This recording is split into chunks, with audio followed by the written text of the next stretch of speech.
28 জানুয়ারি 2010 ঢাকা কেন্দ্রীয় কারাগার। রাত 9:30 থেকে 11টা পর্যন্ত ঢাকা কেন্দ্রীয় কারাগারের আশপাশ ও কারাগারের অভ্যন্তরের সব বিদ্যুৎ একযোগে বন্ধ হয়ে যায়। বন্ধ হয়ে যায় বললে ভুল হবে, বন্ধ করে দেয়া হয়। 1.5 ঘন্টা ঢাকা কারাগারের মতো স্পর্শকাতর জায়গায় কেন বিদ্যুৎ বন্ধ করে রাখা হয়েছিল সেটা একটু পরে বলি। আগে বিদ্যুৎ আবার ফিরে আসার পর কারাগারের অবস্থা কেমন ছিল সেটা বর্ণনা করা যাক। ঢাকা কেন্দ্রীয় কারাগারে ওই দিন কয়েদিদের সবার ভেতরে এমনিতেই কিছুটা অস্থিরতা কাজ করছিল, কারণ তারা জানতো জেলখানায় সেদিন 5 জনের ফাঁসি কার্যকর হতে যাচ্ছে। আর যে 5 জনের ফাঁসি কার্যকর হতে যাচ্ছে তারা সকলেই ছিল অত্যন্ত বিনয়ী, কারাগারের সকলের প্রিয় মানুষ।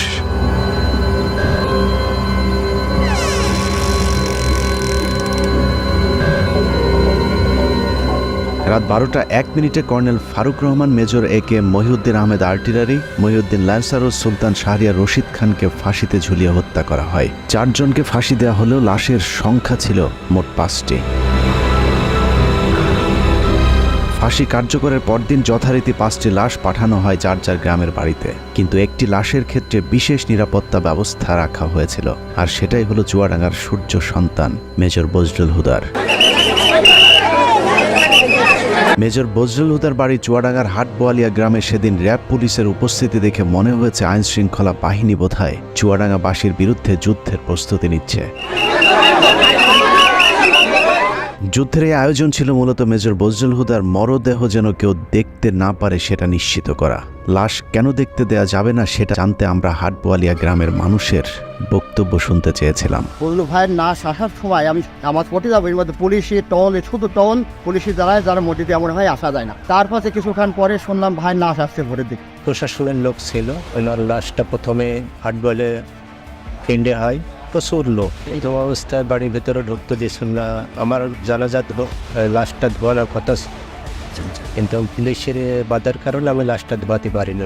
লাশ আসার পরে তার প্রশাসনের লোক যারা আসছিল লাশ নিয়ে, তারা যেখানে টাইম দিয়েছে তাকে দাফন করতে হবে। সে দেশের মানুষের জন্যই মনে করেন সবসময় ছিল, দেশের মানুষের পাশে থাকতো সবসময়। চুয়াডাঙ্গার মানুষের কাছে মেজর বজলুল হুদা ছিলেন এক আদর্শের প্রতীক, যে কারণে আইন শৃঙ্খলা বাহিনীর ব্যাপক উপস্থিতি আর জোর জবরদস্তির পরেও প্রিয় মানুষটিকে শেষবারের মতো একটু দেখতে চাওয়া মানুষের ঢল ছিল চোখে পড়বার মতো।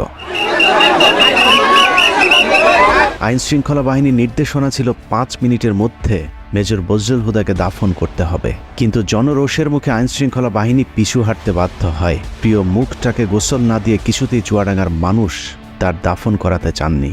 বাধ্য হয়ে প্রশাসন তাদেরকে আধা ঘন্টা সময় বেঁধে দিয়েছিল দাফন করবার জন্যে। 4টা-5টার দিকে আসলো, লোকজন নাই একেবারে, মানে সম্পূর্ণ একেবারে হলো কোনো মানুষজন ঢুকতে দিচ্ছে না। র্যাবের এক কর্মকর্তা আমাকে জিজ্ঞেস করলো কেমন উনি লোক ছিল। তা আমি তখন বললাম যে সে কেমন মানুষ ছিল এটা আপনারা কিছুক্ষণ পরে দেখতে পারবেন। তো বলি যে এত ভালো মানুষ, তাহলে এরকম একটা কাজ করলো কেন? তা বলছি যে কাজ করলে এই কারণে, সে তো নিজের জন্য করে না, সে তো দেশের জন্য করেছে। যারা 15ই আগস্টে ছিল তারা সবই মুক্তিযোদ্ধা, কেউ কোনো পাকিস্তানি ফেরত আর্মি না, সব মুক্তিযোদ্ধা। তারপরে লাশ আসলো, এত পরিমাণ লোক সরকারের নিয়ন্ত্রণে, সে লাশ এই এলাকার জনসাধারণ ছিনিয়ে নিল, এবং এত পরিমাণ লোক হয়েছে যেটা নজিরবিহীন একটা ঘটনা। পুলিশের আন্ডারে থাকবে না, আমরা আমাদের লাশ আমরা হলো আমাদের আন্ডারে হবে, দাফন হবে। পুলিশের আন্ডারে রাখতে চেয়েছিল কিনা? পুলিশের আন্ডারে তো না, সেগুলো পুলিশের আন্ডারে তো স্বাভাবিক নিয়ম, সেভাবে আমরা হলো সরকারি কাজ আমরা দাফন করি। তো আমরা বললাম যে না, দাফন ওইভাবে না, আমাদের পারিবারিকভাবে বা এলাকার মানুষের হলো দাফন হবে তার ভিতরে। অতএব তারা তখন হলো দিতে বাধ্য হয়েছে। হাজার হাজার মানুষ চলে এসেছে মেজর বজলুল হুদাকে এক নজর দেখার জন্যে। হাটবোয়ালিয়া বাজারে এত মানুষ এর আগে হয়তো কখনো কেউ দেখেনি। গোসলের অনুমতি দিচ্ছিল না। এই সময় আলমডাঙ্গা থানার যিনি ওসি ছিলেন, উনি খুবই খারাপ আচরণ করছিলেন। আমাদের তারা হুমকি দিচ্ছে, হ্যান ত্যান র্যাব পুলিশ আইসে আমাদের বলছে না, লাশ তাড়াতাড়ি মাঠে। আর প্রশাসন খুব তাড়াতাড়ি করে চাপ দেয়, ধোয়া টোয়া এগুলা বাদ দিয়ে, গোসল টোসল বাদ দিয়ে দাফন করতে হবে এমন পুলিশের নির্দেশ ছিল, এবং সাথে ঢাকার থেকে টিমও আসছিল।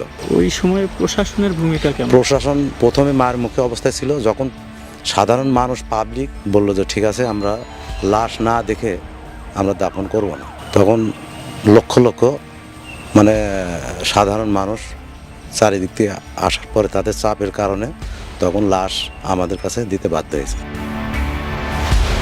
এই সময়ের মধ্যে অসংখ্য মানুষ মেজর বজলুল হুদাকে শেষবারের মতো একটু দেখতে ছুটে যান তার গ্রামের বাড়ি হাটবোয়ালিয়াতে। 3 জেলার জনগণের কারণে প্রশাসনের লোক এখানে পিছিয়ে হাঁটি যায়, তারা এখান থেকে সরে যাওয়ার পর এখানে জনগণের ইচ্ছা মতো তাদের দেখানো হয়েছে। মাটি দেওয়ার চাইছিল, তো এখান থেকে লেট করানো হলো যে একটু পরে লাশটা মাটি দেওয়া হোক, এই হিসাবে একটু দেরি করে লাশ দেখার পরিপ্রেক্ষিতে আমরা দেখছিলাম। এতটুকু পর্যন্ত ঠিকই ছিল, কিন্তু মেজর বজলুল হুদাকে গোসল করাতে গিয়ে চুয়াডাঙ্গার মানুষ সাক্ষী হয়েছিল নৃশংসতম এক ঘটনার। কাফনের কাপড় সরাতেই দেখা যায় মেজর বজলুল হুদাকে আসলে ফাঁসি দেওয়া হয়নি, তাকে জবাই করে হত্যা করা হয়েছে। মুক্তিযুদ্ধের জেনারেল ওসমানীর পিএস সাবেক সংসদ সদস্য আপনাদের প্রিয় সন্তান প্রশাসনমূলক বিচারের মধ্য দিয়ে হত্যা করা হয়েছে। আমরা এ হত্যার বিচার চাই। ইনশাল্লাহ বাংলার মাটিতে তাকে হত্যার বিচার একদিন হবে। সে ফেরেশতা তুল্য, সে কোনো অপরাধ কারোর সাথে করেনি, মানুষের উপকার করেছে।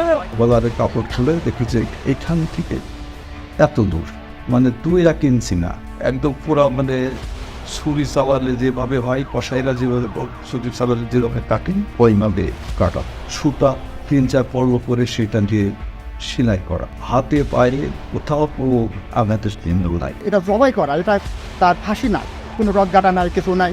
গলায় ছিল একটা টেপটা সরিয়ে দেখলাম হাতটা ঢুকে গেল, পট সুতো দিয়ে কালো সুতো দেয় তার সেলাই করা অনেক দূরে রক্ত টপ টপ টপে পড়তেই আসে। তালা কাটা ছিল, এটা আমরা দেখেছি। ফাঁসি হলে গলায় হালকা দাগ থাকে, গলা তো কাটা থাকে না, তো গলা সেলাই থাকে না। কবরস্থানে যখন মাটি দিছে তখনও কাফনের রক্তে ভিজে গেছে। ফাঁসি দেওয়ার নামে তাকে জবাই করা হয়েছে। লাশটা কি আপনি দেখছিলেন? জি জি, আমি লাশটা দেখেছি, দেখছিলেন? চোখে দেখেছি লাশ। ওনার গলাটা কাটা ছিল এবং সেইখান থেকে অনবরত রক্তক্ষরণ হচ্ছিল। তা লাশটা কেমন দেখছিলেন বলেন?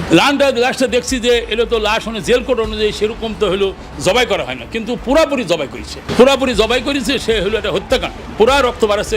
কেমন ছিল এটা একটু? একেবারে সম্পূর্ণ গলা কেটে রক্ত বাড়াচ্ছে, তখন পর্যন্ত যখন আসে তখন পর্যন্ত রক্ত বাড়াচ্ছে। গলা কাটার পরে ওখানে সেলাই টেলাই দেওয়া এরকম কিছু দাগ? না, সেলাই কাটার পরে তারপরে হলো সেলাই দিচ্ছে। কফিন খোলার পরে আমরা তখন দেখি যে তার মুখ এবং সব কিছু রক্তে ভেজা। ফাঁসি দেওয়া লাশ তো মানে রক্ত থাকার কথা না। তারপর যখন গোসল করানোর জন্য নেওয়া হয়, দেখি যে গলার এখান থেকে এ পর্যন্ত কাটা এবং মোটা সুতা দিয়ে সেলাই করা। ধোয়ানোর পরও যখন খাটিয়ে করে লাশ নিচ্ছি তখনও রক্ত কিন্তু তাজা রক্ত টপ টপ বসছে। ভিডিওর সময় কি দেখেছিলেন একটু বলেন তো? ভিডিও করার সময় দেখছিলাম এই সাইডে একটা বড় আকারে একটা দাগ দেখছিলাম।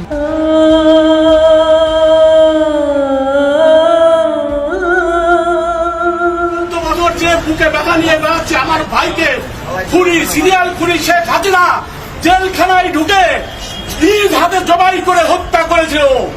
আমরা মনে করি যে এটা ফাঁসি দেওয়া হয়নি, শেখ হাসিনা হিংসাত্মকমূলকভাবে এবং প্রতিশোধমূলকভাবে সে জেল গেটে যে নিজে হাতে জবাই করেছে। এই হত্যাকাণ্ডের আমরা তীব্র নিন্দা জানাচ্ছি এবং এর বিচারের জন্য ব্যবস্থা করা হবে। বাংলার বীর সন্তান মেজর বজলুল হুদাকে কে কারা কিভাবে জবাই করেছিল সেটা জানতে হলে আবারও 18 তারিখ রাত 9:30 থেকে 11টা পর্যন্ত 1.5 ঘন্টার সেই সময়টাতে ফিরে যেতে হবে, যে সময়টুকুতে ঢাকা কেন্দ্রীয় কারাগার ও তার আশপাশের বিদ্যুৎ বন্ধ করে রাখা হয়েছিল। ওই রাতে ঢাকা কেন্দ্রীয় কারাগারে কয়েক ঘন্টায় যা ঘটেছিল তা হলিউডের হরর থ্রিলার মুভিকেও হার মানাবে। অনুসন্ধানে জানা যায় 2010 সালের 28শে জানুয়ারি রাত 9টার পরপরই জেলগেটের ভেতরে মোট 2টি কালো গ্লাসের গাড়ি প্রবেশ করে। ওই গাড়ির একটিতে এসএসএফ এর সদস্যদের সাথে শেখ হাসিনা এবং অপরটিতে জাহাঙ্গীর কবির নানক, ইসমাইল হোসেন সম্রাট, তৎকালীন ঢাকা বিশ্ববিদ্যালয়ের ছাত্রলীগের দুর্ধর্ষ ক্যাডার সিদ্দিক নাজমুল আলম ছিলেন। ধারণা করা হচ্ছে ওই রাতের অপারেশনের পুরস্কার হিসেবে পরের বছর 2011 সালে ছাত্রলীগের কেন্দ্রীয় সাধারণ সম্পাদকের পদে বসানো হয় নাজমুলকে। এছাড়া সম্রাট ও নানকদেরকেও দেয়া হয় গুরুত্বপূর্ণ দায়িত্ব। এর বাইরে ওই গাড়িতে ভয়ঙ্কর কুৎসিত দেখতে বড় গোফওয়ালা একজন মানুষ ছিল, যার নাম পরিচয় আমাদেরকে কেউ নিশ্চিত করে বলতে পারেনি। ডিএমপি কমিশনার একেএম শহীদুল হক সাহেব ছিলেন, স্বরাষ্ট্র সচিব যে আব্দুল সামান সাহেব ছিলেন, কারা মহাপরিদর্শক যে ব্রিগেডিয়ার জেনারেল আশরাফুল ইসলাম খান উনিও ছিলেন, আর সম্ভবত ঢাকার ডিসি ছিলেন উনি জিল্লুর রহমান, ঢাকা জেলার ম্যাজিস্ট্রেট অমিতাভ সরকার, উনিও ছিলেন ওইখানে, আরো বেশ কিছু লোকজন ছিল। গোয়েন্দা সংস্থার সাবেক এই কর্মকর্তা জানান, ওই রাতে মোট 2টি ফাঁসির মঞ্চ তৈরি করা হয়েছিল। এই 2টি ফাঁসির মঞ্চে দুজন করে মোট 4 জনকে ফাঁসি দেওয়া হয়। দূর থেকে কোন 4 জনকে ফাঁসি দেওয়া হয়েছিল সেটা বোঝা না গেলেও 5ম জনকে ফাঁসি দেয়া তো দূরের কথা, মঞ্চেই তোলা হয়নি। কিন্তু লাশ বের করবার সময় জেলখানা থেকে মোট 5টি লাশবাহী গাড়ি বের হয়েছিল। ফাঁসি থাকে সাধারণত সেই দিন, তো এটা নর্মাল প্রসিজিওর। জেলখানায় নিরাপত্তাটা বেশ স্ট্রং থাকে।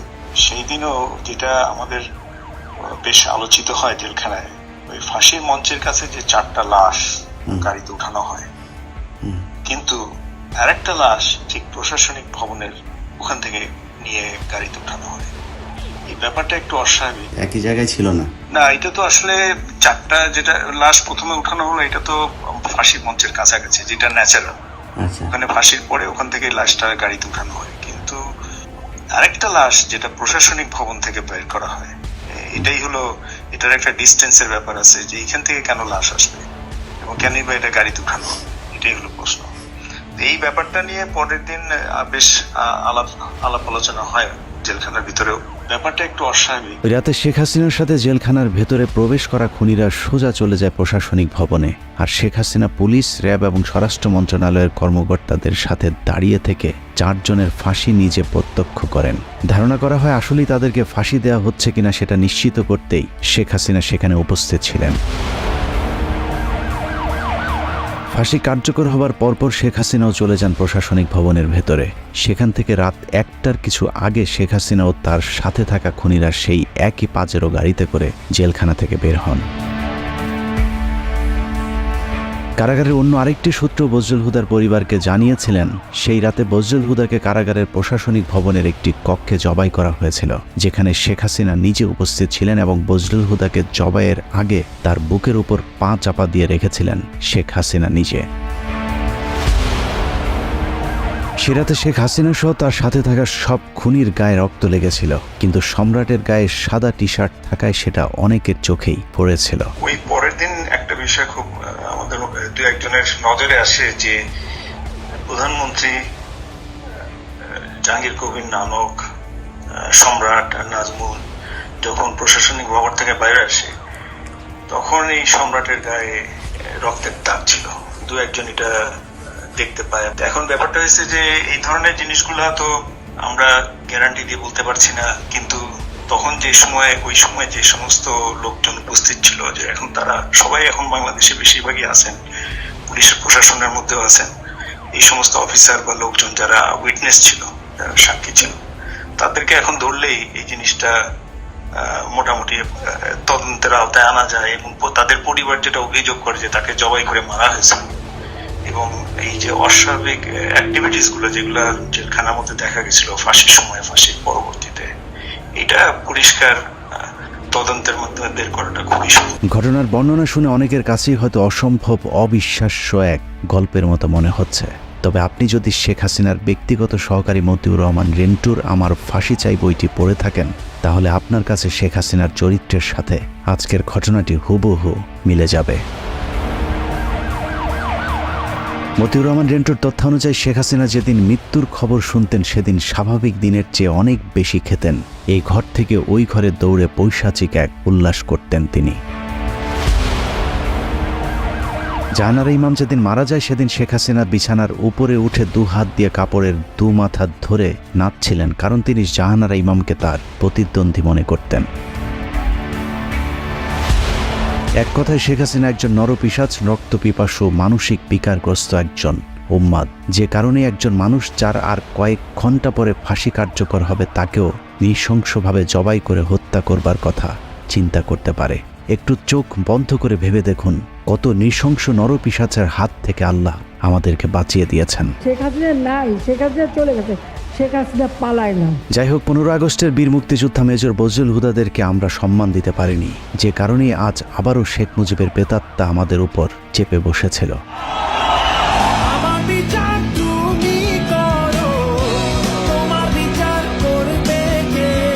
বাংলাদেশের মানুষ 2024 সালে শিক্ষার্থীদের হাত ধরে যেভাবে দুর্বিষহ এক দুঃশাসনের কবল থেকে বেঁচে উঠেছে, ঠিক একইভাবে 1975 সালে major Dalim, colonel Rashid, colonel ফারুকার, মেজর বজলুল হুদারা এক অত্যাচারী মাদকাসক্ত বাকশালীর হাত থেকে 7 কোটি বাঙালিকে স্বাধীনতা এনে দিয়েছিল। শেখ হাসিনার দুঃশাসন আমরা চোখে দেখেছি, কিন্তু শেখ মুজিবেরটা আমাদের থেকে আড়াল করে রাখা হয়েছে বলেই আমাদেরকে এখনও তাকে বিতর্কের ঊর্ধ্বে রাখার কথা শুনতে হয়। কিন্তু বাস্তবে শেখ মুজিব তার পরিবার আর দলের লোকজন ছাড়া অন্য সবাইকে তার কৃতদাসে পরিণত করেছিল। শেখ মুজিবের সময় কতটা অরাজক পরিস্থিতি ছিল তা মেজর বজলুল হুদার উইকিপিডিয়ার কয়েকটি লাইন পড়লেই পরিষ্কার হয়ে যাবে। মেজর বজলুল হুদা মেজর ডালিম আর তার স্ত্রী একটি বিয়ের অনুষ্ঠানে গিয়েছিলেন। সেখানে শেখ কামাল আর তার বখাটে বন্ধুরাও উপস্থিত ছিলেন। এদের মধ্যে সবচেয়ে উচ্ছৃঙ্খল ছিল গাজী গোলাম মোস্তফার ছেলে। গাজী গোলাম মোস্তফা ছিলেন শেখ মুজিবের সবচেয়ে আস্থাভাজন এবং ঢাকা মহানগর আওয়ামী লীগের সভাপতি। অত্যন্ত অসৎ প্রকৃতির এই লোকটিকে শেখ মুজিব রেড ক্রিসেন্টের চেয়ারম্যানের পদেও বসিয়েছিলেন, যিনি গরিব মানুষের চাল, তেল, কম্বল চুরি করে শেখ মুজিবের সাথে ভাগাভাগি করতেন।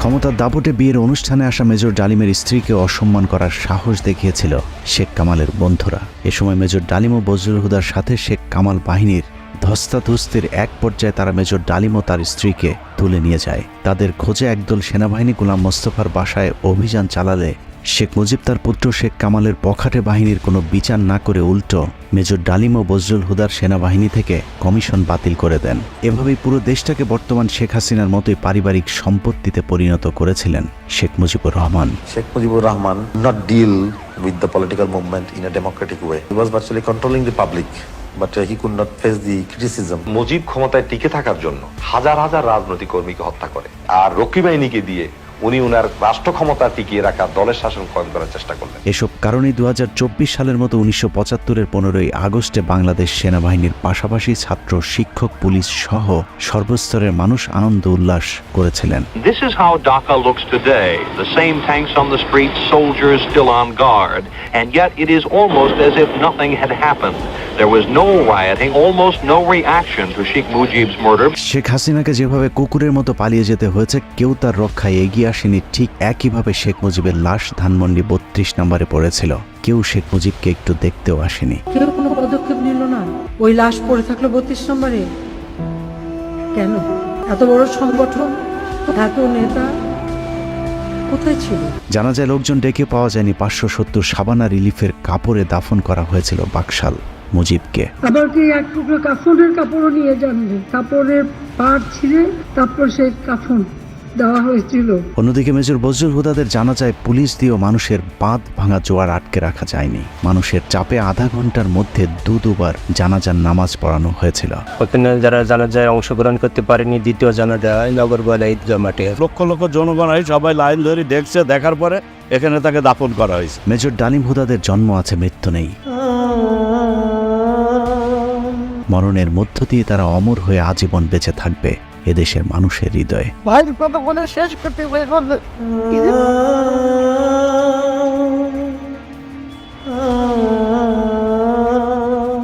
যতবার মুজিব হাসিনাদের মতো নরপশুরা এদেশের মানুষকে শোষণ করতে চাইবে, ততবারই বজলুল হুদারা ফিরে আসবে আবু সাইদ কিংবা মুগ্ধ হয়ে।